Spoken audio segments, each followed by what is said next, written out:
As we wrap up this series about doubt, some of us have had the decision to make about where we stand with God.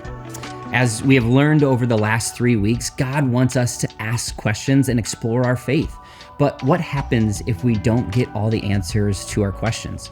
Do we still have faith, or do we take the lack of answers as confirmation that there is no God? There's a great book named I Don't Have Enough Faith to Be an Atheist that was written by Norman Geisler.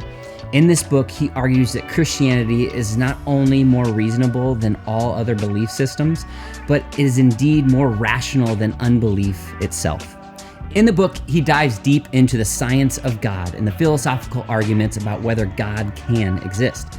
He also has a great quote that sums up why he thinks that we don't get all of the answers to our questions. He writes, "God has provided enough evidence in this life to convince anyone willing to believe, yet he has also left some ambiguity so as not to compel the unwilling."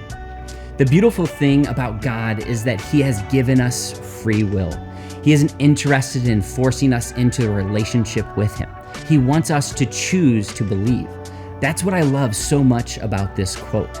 God has given us lots of evidence for his existence, but there is always will be some mystery. Without that mystery, it wouldn't be free will, but with it, we have to decide for ourselves where we stand.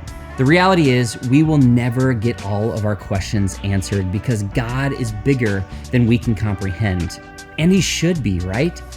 If I could understand everything about God, he wouldn't be much of a God.